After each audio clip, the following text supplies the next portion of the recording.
Hello and welcome to the latest presentation of the Friends of History First Wednesday Lecture Series. I'm Kathleen Daggett with the Friends of History.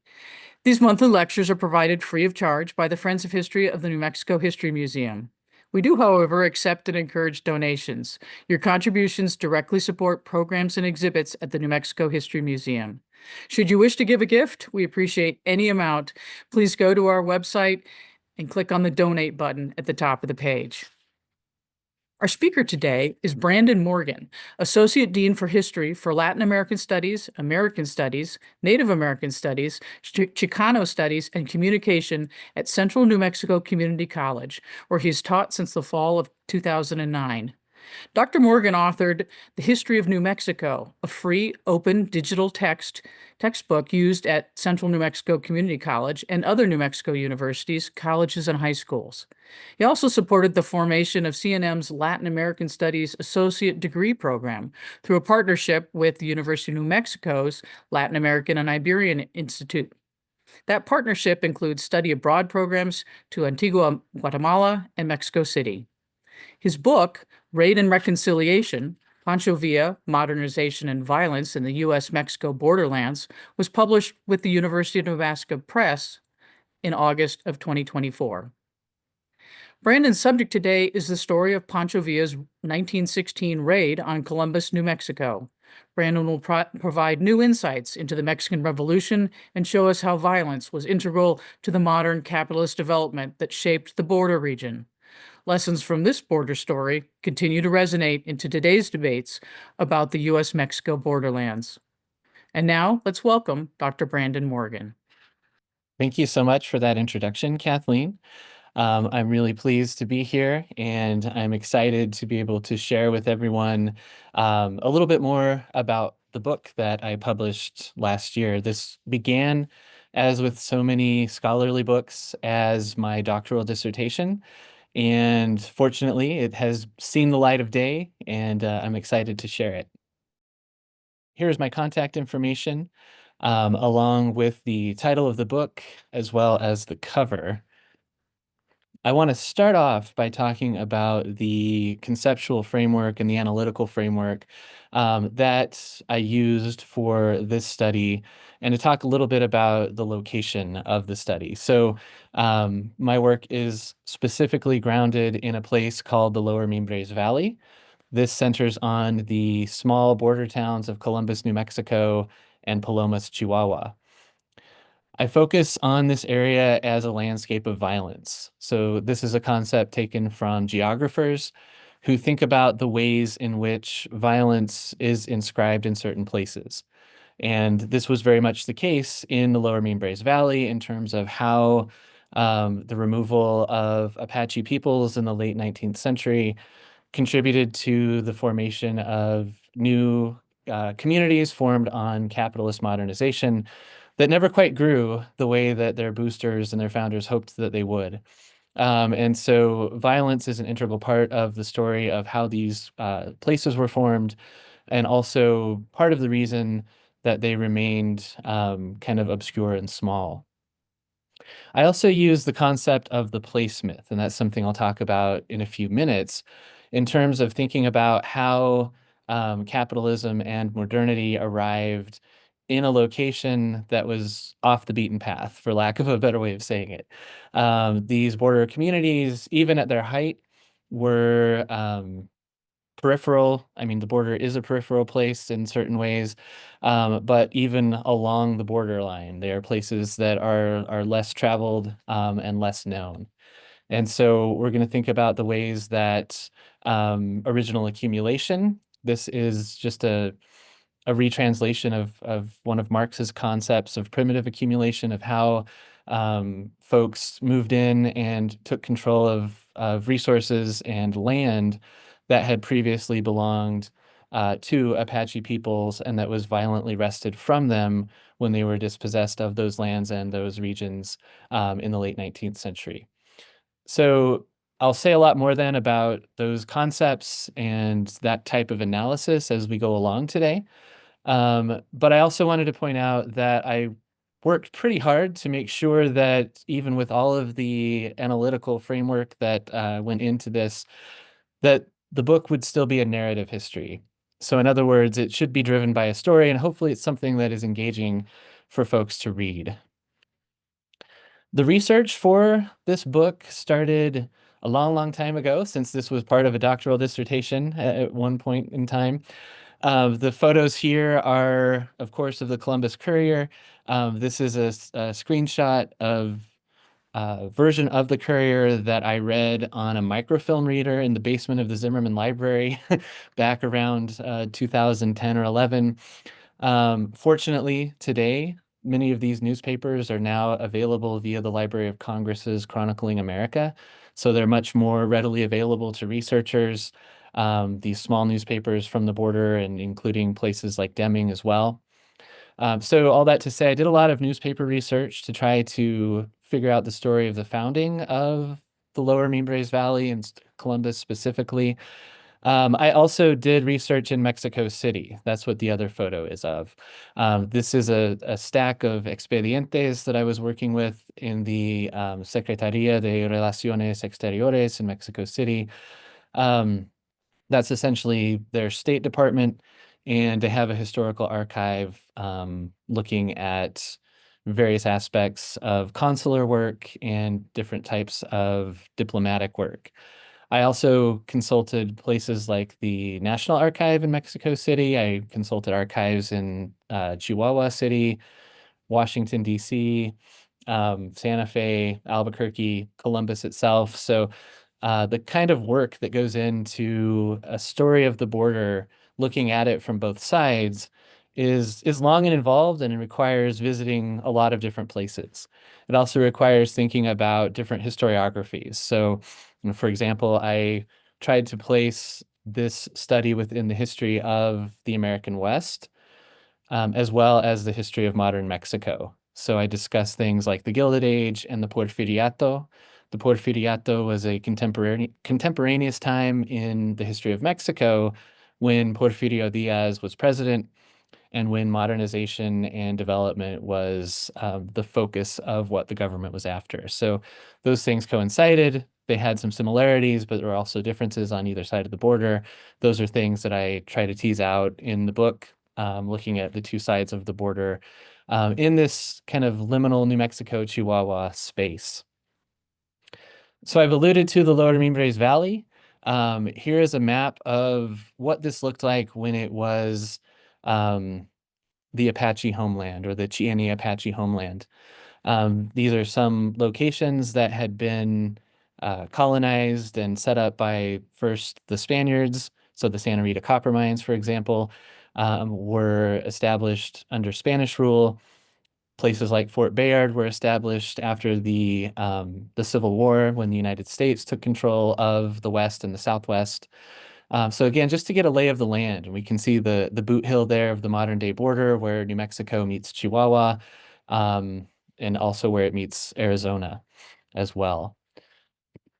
After the so-called Apache Wars had come to an end, railroads and other types of development moved into this region. So the location was deemed safe for white settlement and for the types of modernization that were taking place during the Gilded Age and the Porfiriato that included a lot of rail building. So that's what this map shows us. It also shows us the present day and historical locations of Columbus and Palomas. So Columbus, when it was founded, it came after Palomas. Palomas was actually the first of the two towns to be established in 1888, and it was a few miles south of the border near what were called the Palomas Lakes. These were springs that got their source of water from underground. The town of Columbus then was founded by a man who was one of the kind of leaders of the corporate interest that was founding Palomas. And he decided he wanted to have a town right across the border in the United States, and founded Columbus in the early 1890s. When the railroad came through, the El Paso and Southwestern line in 1903, the then town fathers of the Columbus town site company decided that they should move the town site 3 miles north to be right on the railroad. And so that is where the town is today. And as that happened, and as migrations and other types of changes came along with the Mexican Revolution in the second decade of the 20th century, Palomas relocated up to the border itself. Other locations that we'll talk a little bit about and that are important to the book and also to this larger Lower Mimbres Valley are the towns of Deming and La Ascension. Those are essentially the county seats. Well, Deming is the county seat. La Ascension is the translation of a county seat in Chihuahua for this section of the state. So there's a connection between those county seats and Columbus and Palomas and the ways that they were founded. Colonia Diaz was the first of the Mormon colonies in Chihuahua to be founded in 1886. Others followed along that are slightly outside of the Lower Mimbres Valley, but still nearby in northwestern Chihuahua. And so those folks are also part of this border region story. I want to read just one quote from the introduction to the book here because I think it does a good job of setting the stage for some of the things that I've been talking about. So this comes from page 4. The story of the Lower Mimbres Valley emphasizes the ongoing reverberations of violence in a rural border region. Scholars, journalists, and other observers have long recognized that border communities often play key roles in the political, social, economic, and cultural debates in the centers of power of the nations that they divide. But what about borderlands that have seemingly been forgotten by the nation state? Outside of the immediate region, relatively few Americans or Mexicans know about Columbus or Palomas. Few know that Pancho Villa attacked Columbus. A slightly larger number remember that Villa attacked a small American border town during the Mexican Revolution. For still others, on the southern side of the border, the notion that a Mexican revolutionary raided the United States served as a rallying cry, a nationalist point of pride, especially during the Revolution.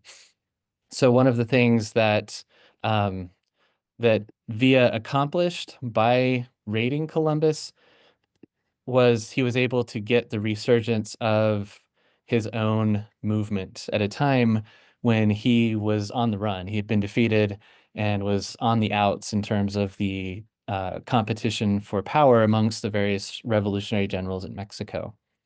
So this place then that is kind of forgotten. I mean, if you visited Columbus, New Mexico recently, you might say it's a ghost town. I've told people that. There are about 1,200 people who still live there. Palomas today has about 5,000 residents. But again, these are places that have large impacts in terms of understanding the histories and the shared histories of the United States and Mexico at the turn of the 20th century and into the Revolution. But they're places that many of us don't know as much about now. So as I kind of alluded to, when I start talking about this area as a landscape of violence, I want to focus on this period of wars of dispossession against the Chicana Apache people. This is Victorio. He was one of the last headmen of the Chicana bands.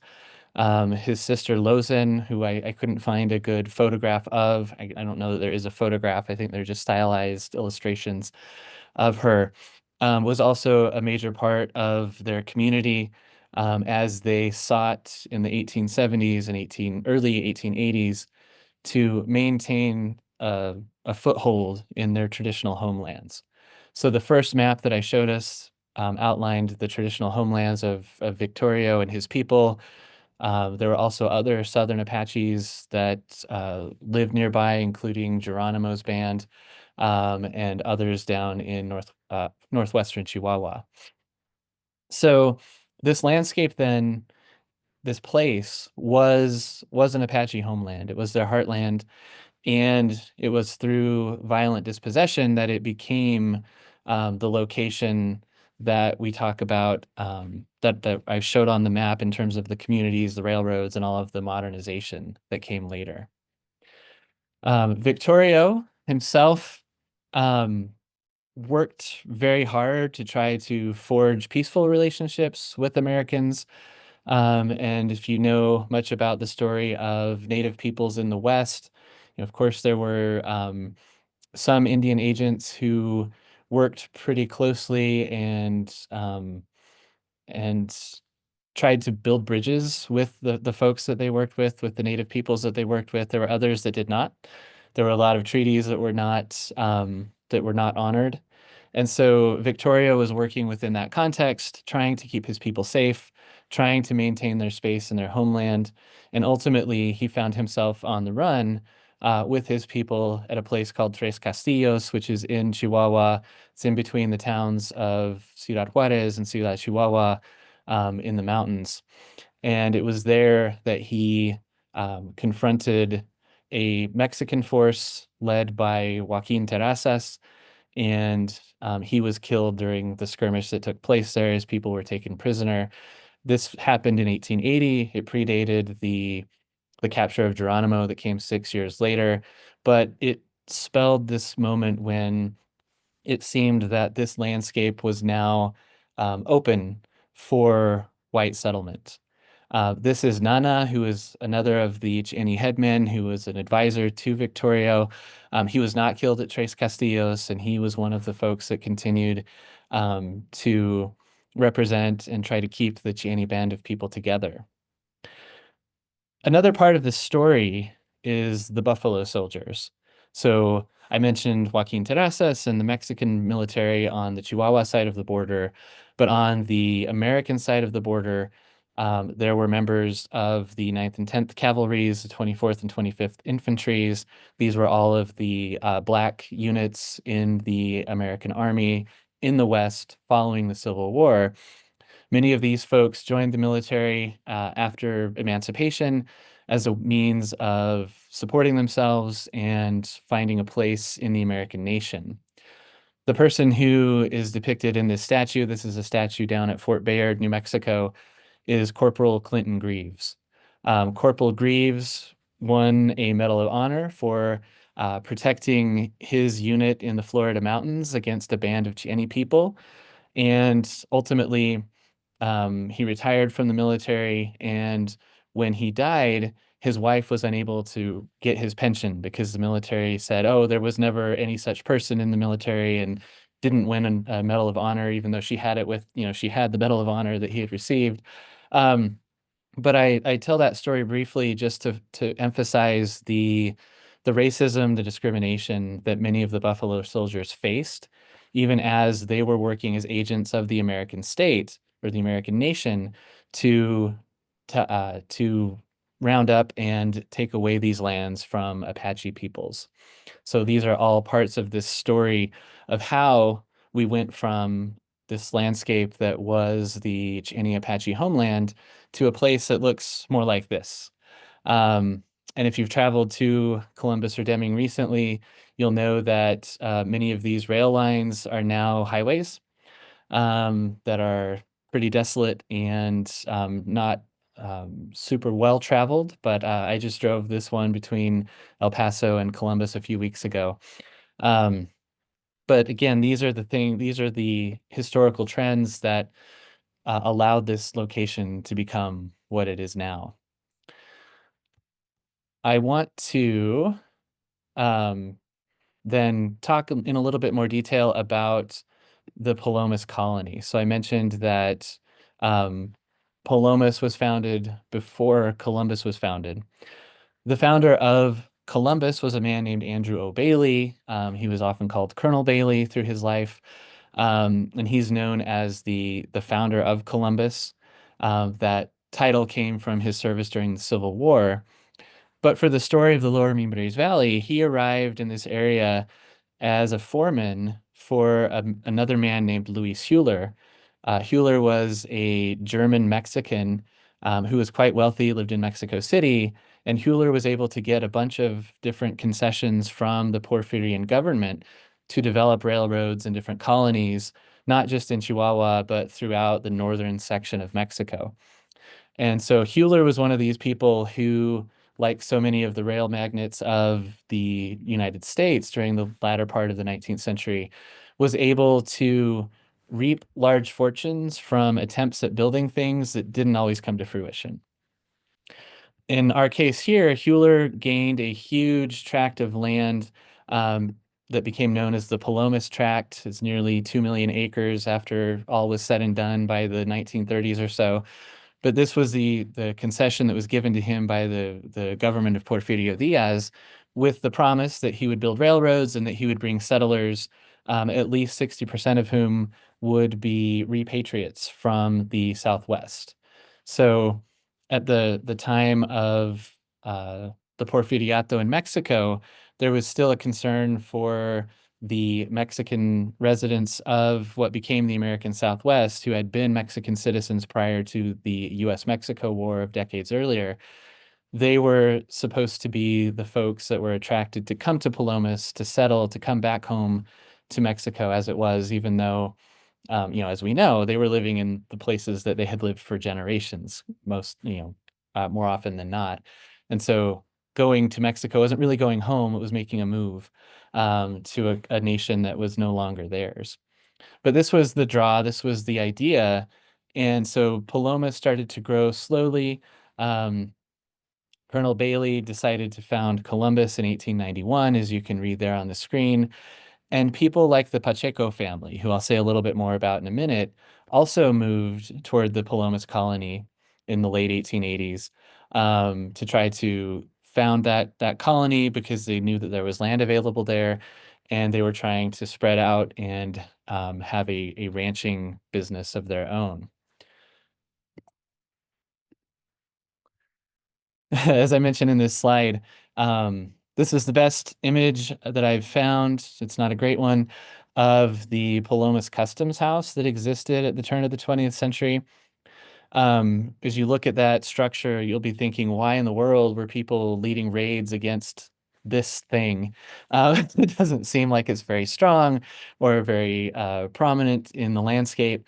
But as one of these border towns with Chihuahua and New Mexico, the Customs House in Palomas was a manifestation of the power of the Porfirian government. It was a manifestation of that government. So to attack the Customs House was a way of showing disaffection with the government, trying to challenge the rule of Porfirio Diaz.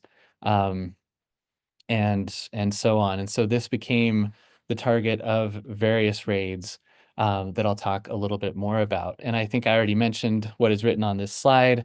When Columbus moved in 1903, when the railroad was constructed so that it could be along that right of way, it was the Phelps Dodge Company that built the railroad to connect its mining interests with the smelters in El Paso. So to say a little bit more about these raids then, in 1893 in November, there was a raid led by a man named Santana Perez. He had 24 combatants with him to attack that customs house that I just showed you the photo of. His movement grew to nearly 200 men who were in the field for a few months between November of 1893 and April of 1894. And his was probably the most serious challenge to the Porfirian government that came about in this area at that time. His raid was, it harkened back to earlier events that happened just the year previous in 1892 at places called Tomochic and Santo Tomas in Chihuahua. Tomochic was a place where residents took up arms against the Porfirian government because they said they would recognize no other authority than that of God. This was a millenarian movement that was part of this kind of reaction to the rise of modernization and capitalism in this border region, but also throughout Latin America. There are kind of similar stories that took place in Brazil as well. And in both cases, militaries of the nation came and violently put down these uprisings. And so Santana Perez took up arms again in 1893 to say, we are here to remember, to avenge our compatriots at Tomochic who were killed by the Mexican military, even though they're Mexican people and they are us. And this was an unjust move by the state. Santo Tomas was another of these events that came in between the two.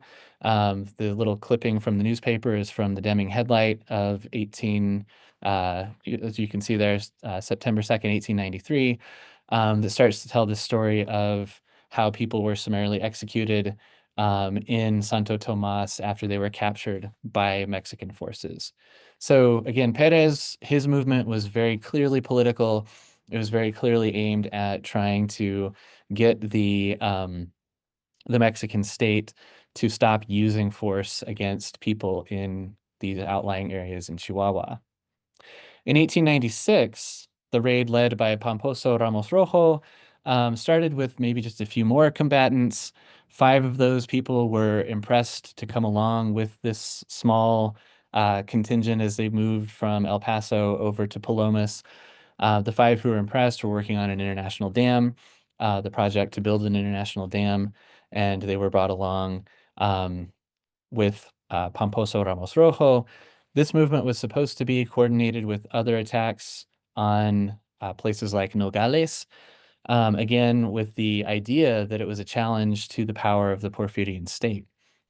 A man named Lauro Aguirre was allied with Ramos Rojo and with Teresa Urrea, who is photographed here.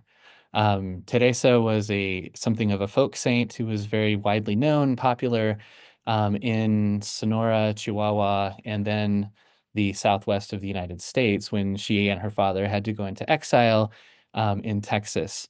She was known for her healing abilities, and she was known for being able to grant power to those who are looking to maintain the integrity of their communities, even as these new forms of modernization and capitalism came in and sought to take away resources and lands from them. So even though she never fought in any of these attacks on customs houses or any of these rebellions, she was a symbol and a powerful figurehead for those, and that was why she was forced into exile from Mexico. Ramos Rojo, immediately sold her out when he was captured. So the 1896 raid in September of that year did not go as well as the previous one 3 years earlier.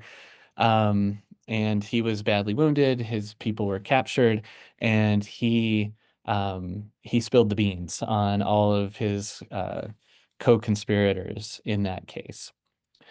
Moving ahead to 1908, this was just before the advent of the Mexican Revolution. The Mexican Revolution broke out in November of 1910. Praxedis Guerrero led an attack on Las Vacas and Viesca Coahuila that was coordinated with another one at the same time against Palomas, Chihuahua. I'll say a little bit more about that one in a moment, but I just wanted to show this timeline where all of these raids are taking place on Palomas, and then just a few years later, there is Pancho Villa's raid as part of the larger Mexican Revolution on Columbus. And so there's this location is not unknown to revolutionary figures, and it's a place that they had sought to attack precisely because of its small size and because it was a representative region of the Mexican state, but one that seemed like they would be able to be successful in sacking and looting and taking control of. Before we move on to that 1908 raid and just prior to the revolution, I wanted to go back to the Pacheco family. I said we would. Ireno Pacheco moved his family from the area around Janos, just to the west of La Ascensión and Palomas, when Palomas was founded. And the Pacheco family found that, unbeknownst to them, because of the way that the border was or wasn't marked at that time, depending on your perspective, they had set up a homestead that straddled the borderline. So they had lands that they claimed where they had their cattle in both Chihuahua and New Mexico. When the 1896 raid took place, one of his sons, Leonardo, was arrested for a time because he wrote this note, which gives the right to the raiders with Ramos Rojo to kill a cow on his land because they were starving, essentially. So that's what this says. This is a photograph of the typed version of paper that was found on the person of Ramos Rojo when he and his supporters were captured. So this was used as evidence that Pacheco must have been involved. He must have supported these guys. There were stories that he was transporting 3 men who were wounded away from the scene up toward Deming, by the Florida mountains following the attack on the customs house. And so he found himself caught up in this, and it's not really clear whether or not he just sort of got pulled into this because he had offered them one of his cattle for food, or if he really had any sympathies with them. And that's one of those questions that we may never really be able to answer. But I found this interesting, and I like to share it because this isn't the actual note that these people had on them, but it was typed out so that it could be kept in the record that was made that is kept at the SRE in Mexico City. But I appreciate that someone drew the cattle brand along with it there to show, this is the cattle that they could take with this brand. So that was kind of the story of how that 1896 raid upended the lives of some of the folks who were living along the border. Leonardo Pacheco had a warrant out for his arrest, but he wasn't ever extradited. Instead, he was just used to going between Palomas and Columbus just on a regular basis. People traveled across the border without any trouble at all. And when he went into town in Palomas, after that warrant was issued, which I'm assuming he didn't realize it was issued, because he was then taken into custody, just on his own. There was no extradition that had to take place in that case, interestingly. In 1908, the movement against Palomas led by Praxedis Guerrero, he's at the bottom on the right, and Ricardo Flores Magon, or excuse me, Enrique Flores Magon, who is there on the left. They were part of the Partido Liberal Mexicano, or the PLM, which was one of the main dissent groups that was challenging the Porfirian government right before the Mexican Revolution ousted Porfirio Diaz just a couple of years later. So it was Flores Magon and his brother Ricardo who were at the head of the PLM, who hoped to be successful in fomenting a revolution that would unseat Diaz. And Praxedis Guerrero is a figure who came from San Luis Potosí, the area around there in Mexico. And he became kind of disaffected with the power and wealth of the time. He wanted to see how people were living, how people were getting by. And so with one of his friends, he left home. He came from a relatively wealthy family that had land around San Luis Potosí. And he lived for a time in Nuevo León. Then he lived for a time up in the mines of Bisbee, Arizona, and worked alongside Mexican laborers there. And he got to understand their plight and their situation. And it was those experiences that drove him to join the PLM. Under the guidance of the Flores Magon brothers, the PLM went from being kind of a liberal challenge to Porfirio Diaz that just wanted the restoration of the Constitution of 1857 and to have no more re-elections of Diaz himself, to being an anarchist group that actually pushed for things that were seen as very far to the left and super progressive in the first decade of the 20th century. These things included a 40-hour work week. They included insurance and guarantees for people's health. It included food as a human right, and these kinds of things, that some of which were later enshrined into the Mexican Constitution of 1917 that came at the end of the Mexican Revolution. So the Constitution of 1917 is the Constitution that Mexico still has today. So all that to say, here along the border, the PLM was trying to challenge Porfirio Diaz, never quite successful at fomenting revolution. That came later with a group that was not allied with them, but their ideas were integrated into the political document that defined the Mexican nation after the revolution and as it was starting to reconstitute itself. So we're talking about Palomas for a while. What was going on the other side of the border? And of course, as I've alluded to, the people who lived in this area were traveling across the border pretty regularly, whether they were of Mexican heritage or if they were from the United States. It was certain, though, that the people who had the most power in Palomas were people like Andrew Bailey, who had the money and the funding through Hewler to found the town.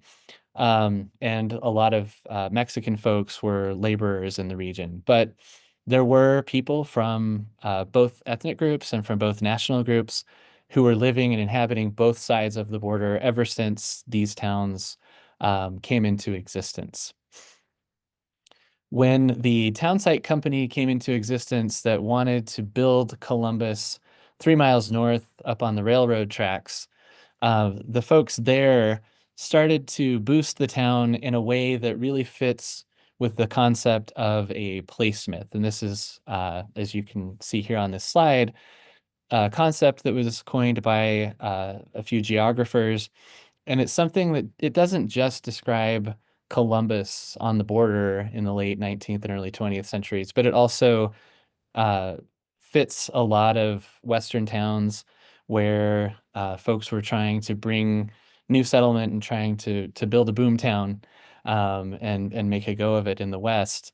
But the problem with the West was that it was distant, it was seen as wild.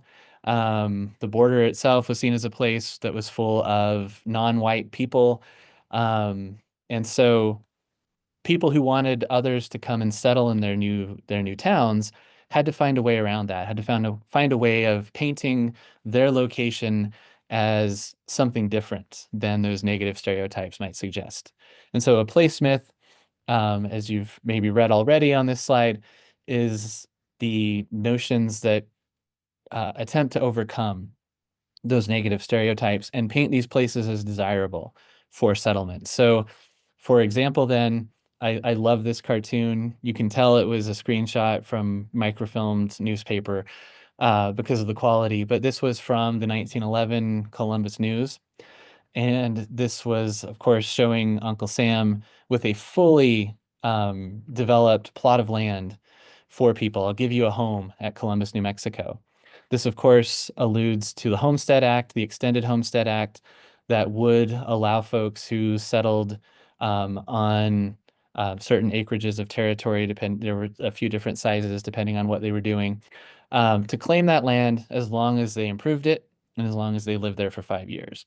But, again, this is showing the land's already improved. It's already ready to go. Not quite true. But this was the image that was being shared. Another issue with this area in the lower Mimbres Valley was the problem of aridity.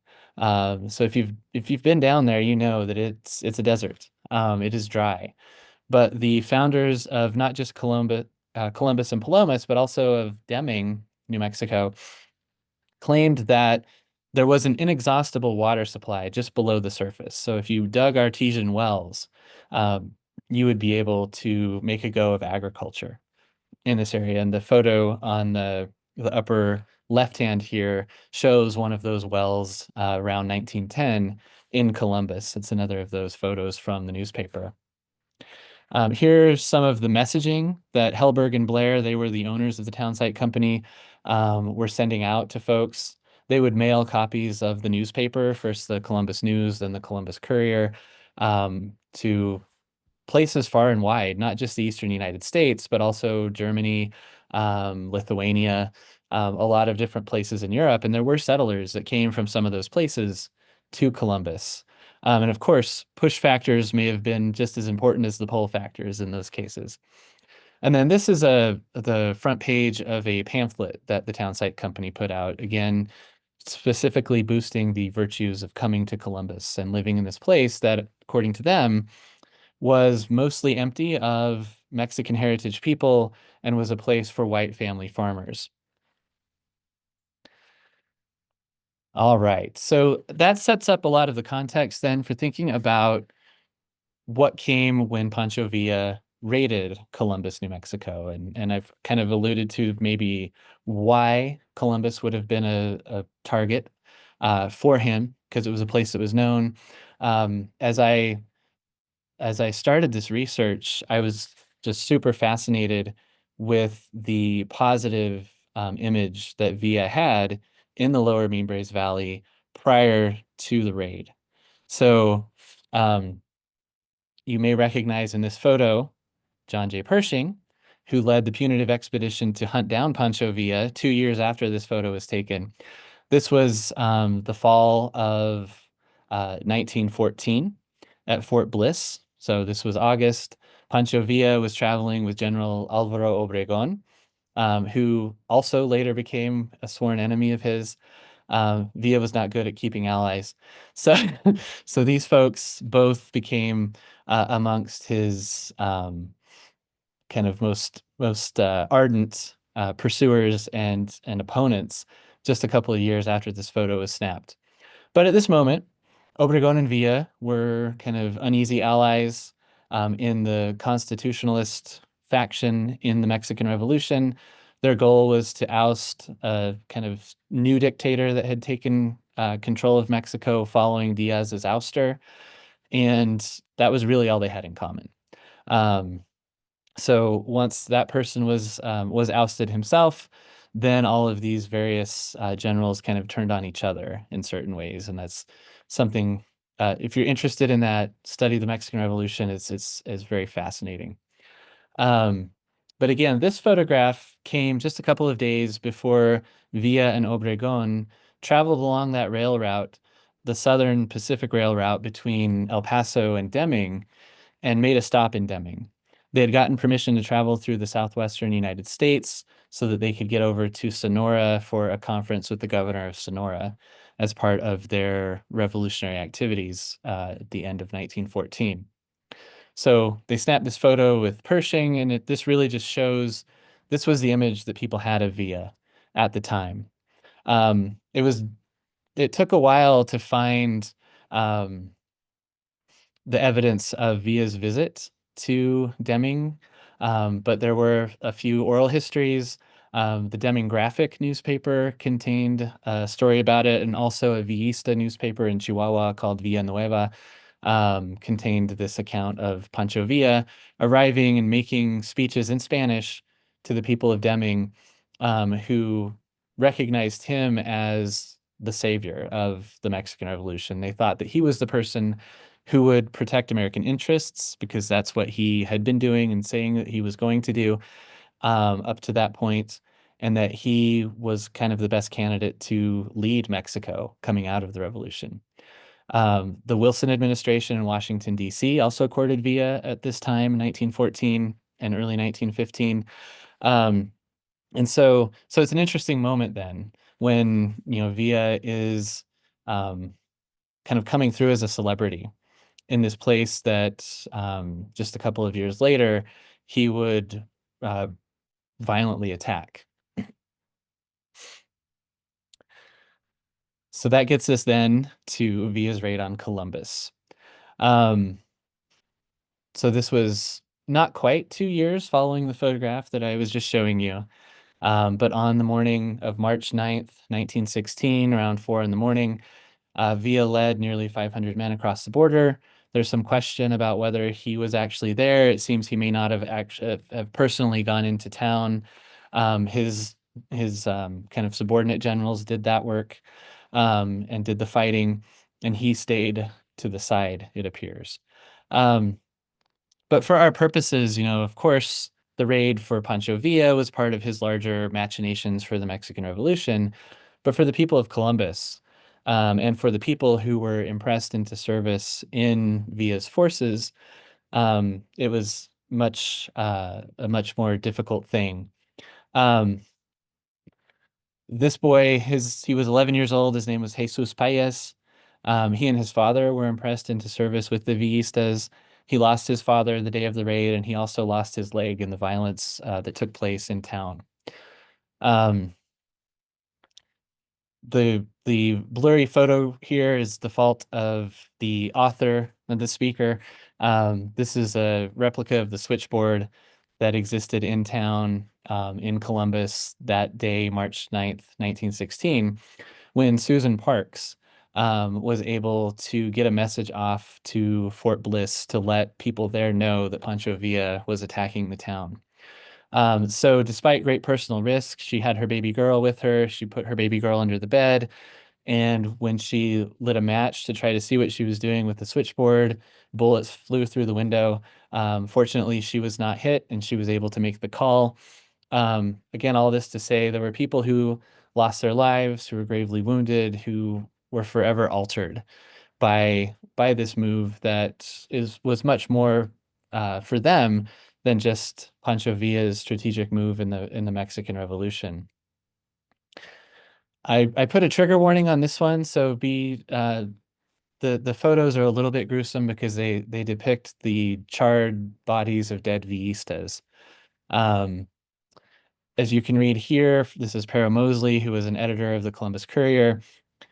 He made it known that there was retribution, violent retribution against not just Villistas, but Mexican people in and around Columbus following the raid.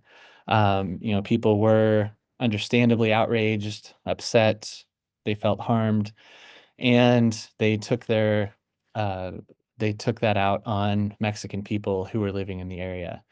So again, that was one of those things about the placemith that boosters were trying to claim, well, there aren't really Mexican people here. The census records show that to be false, no matter what year we're looking at. There were always Mexican people in Columbus, in Deming, um, who weren't just visitors, but they were residents of the locale. And many of them were kind of shot down following the raid as well. The bodies of Villistas who were pursued following the raid were burned just in the brush. This is a particularly gruesome photo of one of the young men who was called up to service, posing with one of these dead bodies with some of the women from town in Columbus, just a few miles outside of town. And these were some of the prisoners. So there were others who were, once they were actually put on trial, it became clear that a lot of them weren't actually Villistas, but a lot of these Mexican men were captured following the raid. 7 Villistas were put on trial in Deming and hanged in June of 1916. Um, and so, again, it was a time when people were hurting, when retribution happened. And interestingly, I was just in Columbus. I had the honor of giving a talk on March 8th during one of the commemorations of the raid. And afterwards, a man from Chihuahua came up and spoke to me, and he was curious about this question of, whether there was violent retribution against Mexican people following the raid, because most of the official stories say there was not. And so it took some digging to find the quotes of people like Pero Mosley and others who were witnesses to what actually happened with the Mexican heritage people on the U.S. side of the border following the raid. And I think it's important for us to recognize that that was part of the story. Ultimately, the raid killed 18 Americans, or 18 Americans were killed in the raid. 100 Villistas were killed in the pushback by the 13th Cavalry, and an unknown number of Mexican residents were killed following the raid. So this was a very difficult place for um, the new consular agent from Mexico to come into in 1917. This is a little bit busy slide, so I apologize for that. But Antonio Landin was a 26-year-old who had been part of the Mexican Secret Service, who was called into consular service to be the consular agent for Mexico in Columbus following the raid. Columbus had never had a Mexican consul before. There had been a consul up in Deming, but this was new. But it also shows some recognition on the part of the Mexican government, who was led by one of Villa's rivals at the time, that the Mexican people there would need protection and would need someone there who could stand up for them.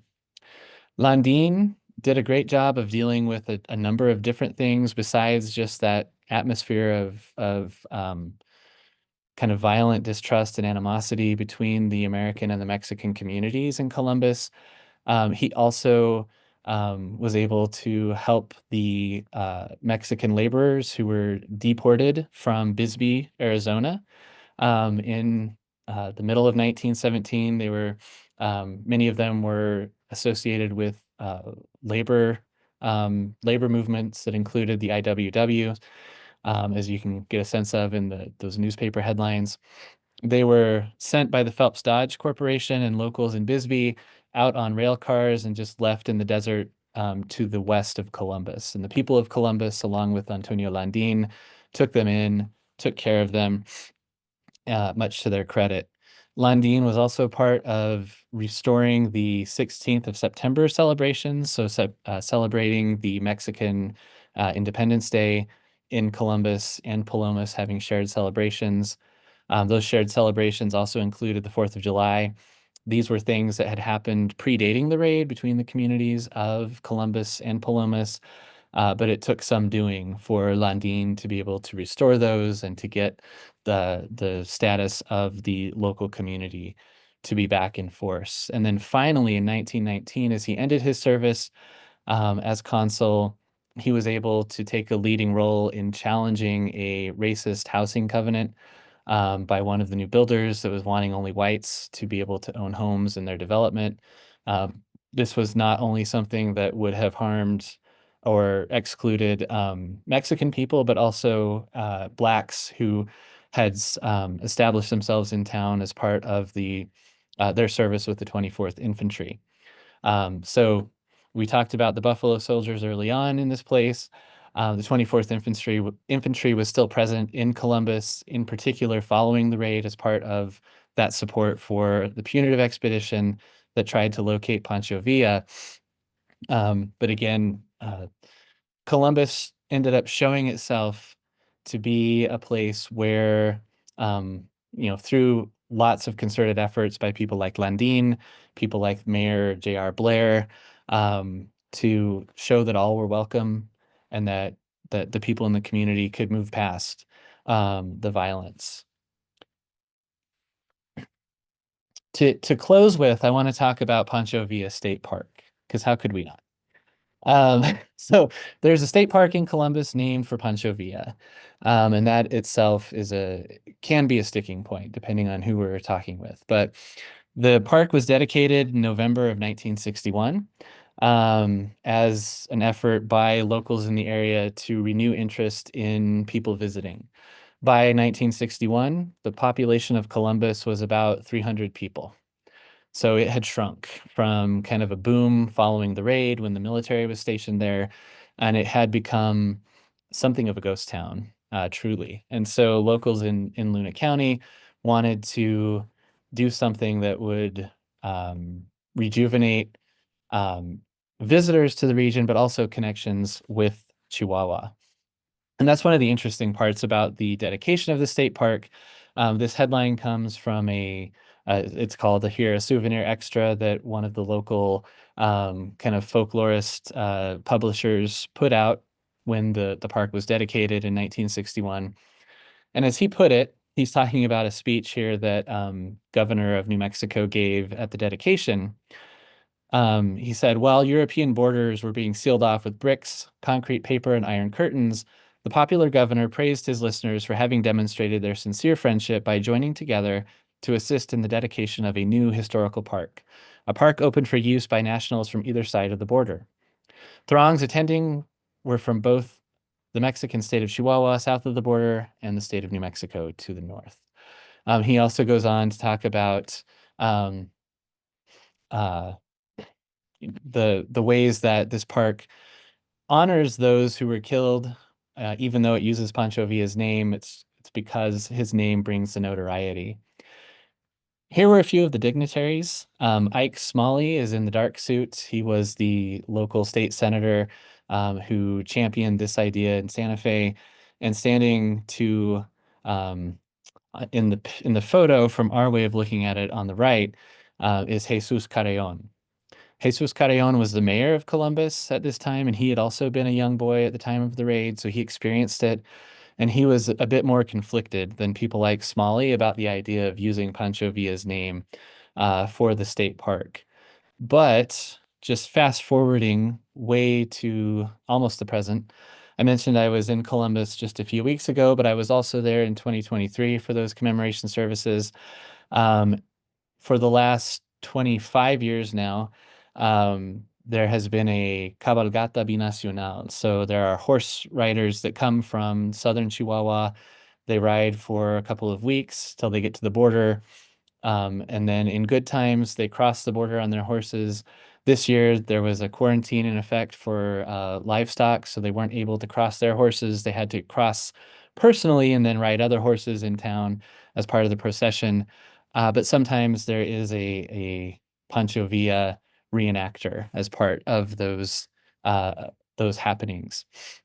So interestingly, in recent years, the Columbus Historical Society has started to join more with the folks who organize this cabalgata, as well as the folks who do some commemorations at Pancho Villa State Park to remember and commemorate what happened.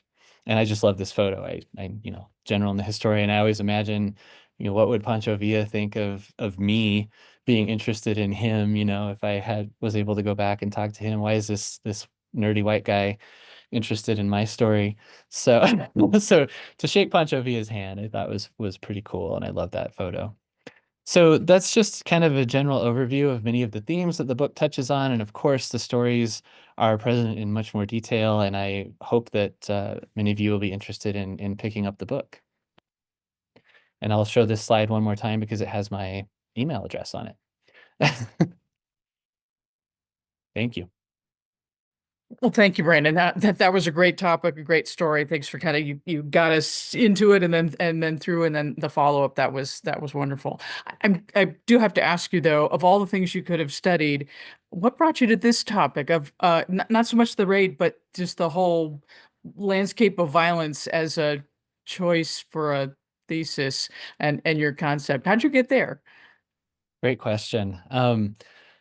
So going back a long ways, I grew up in Salt Lake. I grew up in a Mormon household, and so I I actually was a missionary. That's where I learned to speak Spanish. I was a missionary in Albuquerque and Santa Fe, primarily, and so I had been interested in history prior to that, but that experience is what brought me back here, and what got me interested in the topic of the Mormon colonies first.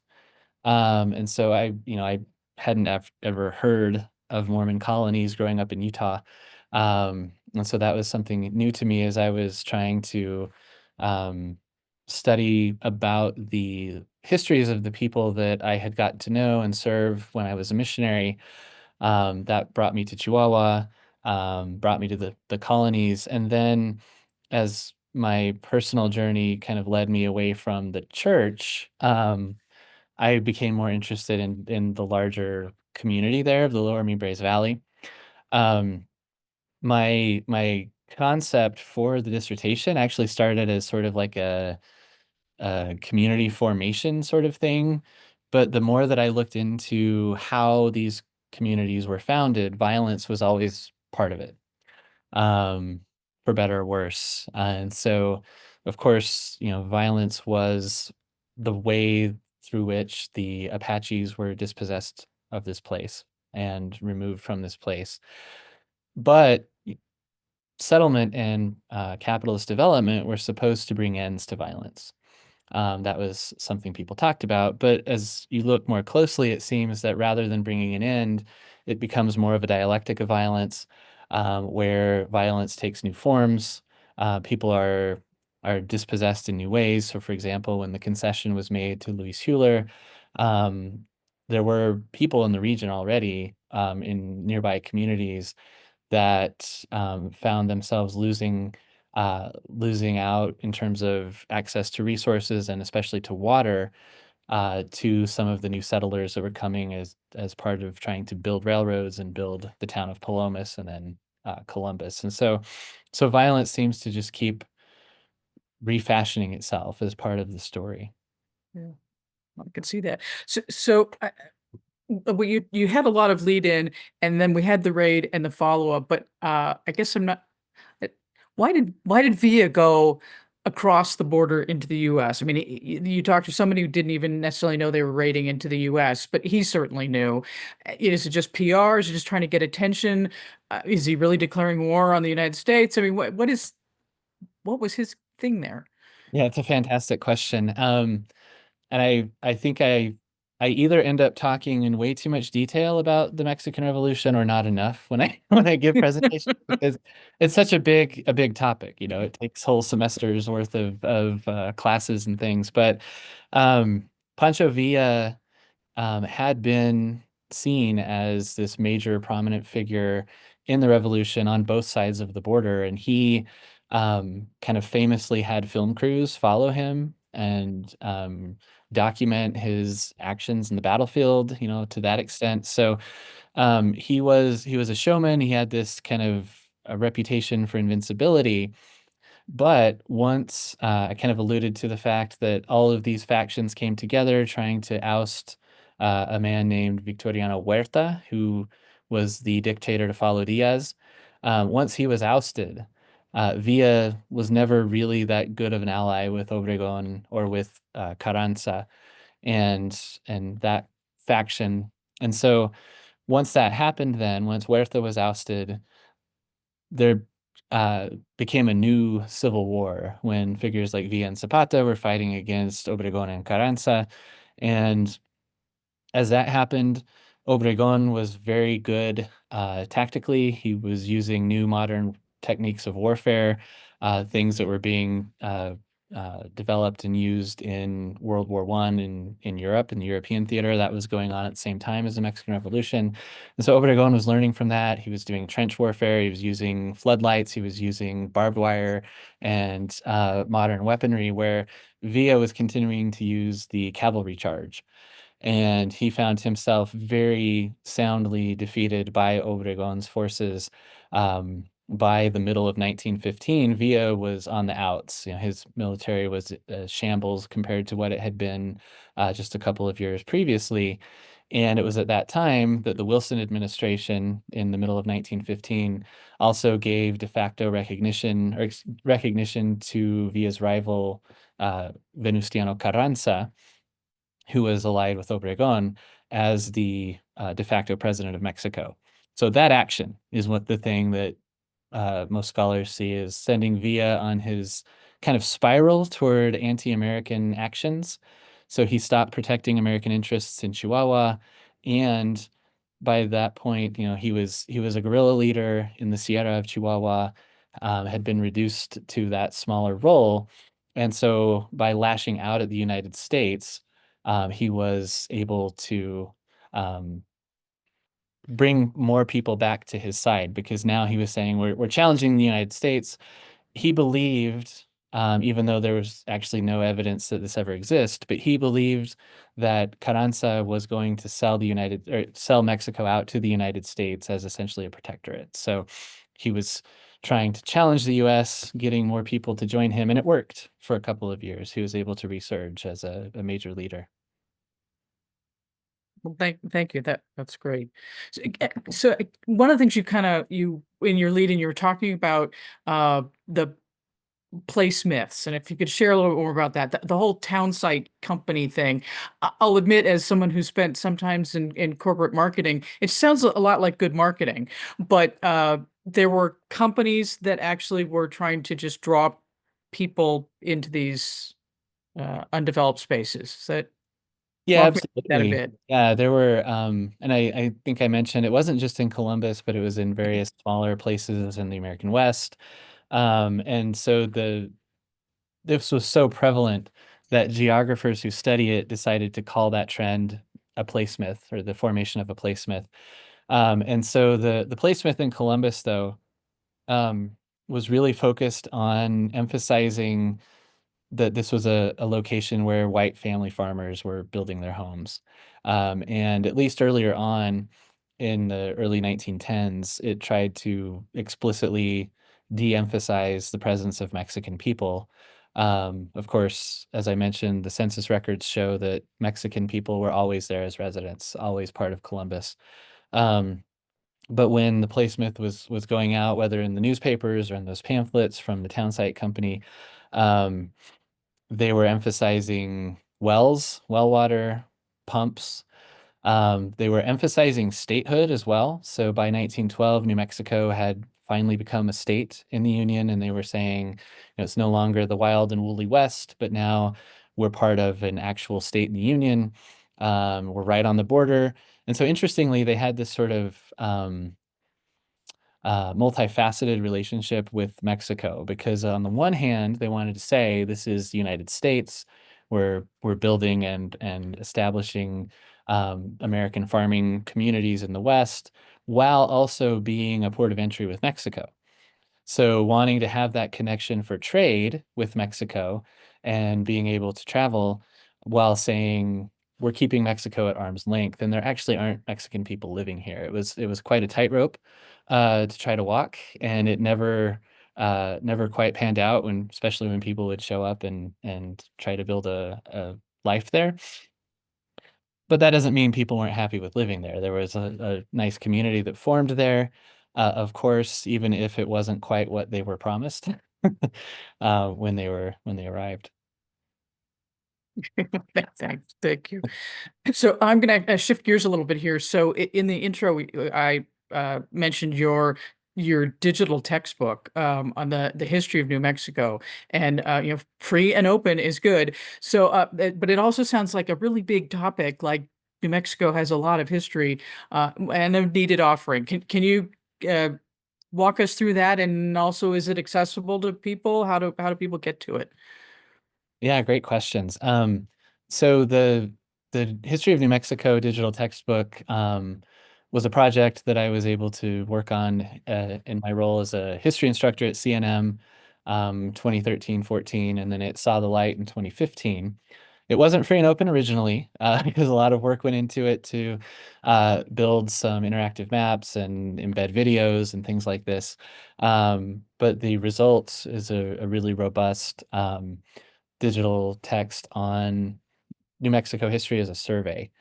So that's the class that we teach at CNM and in various other universities around the state. Depending on what degree program folks are in, they might need to take New Mexico history.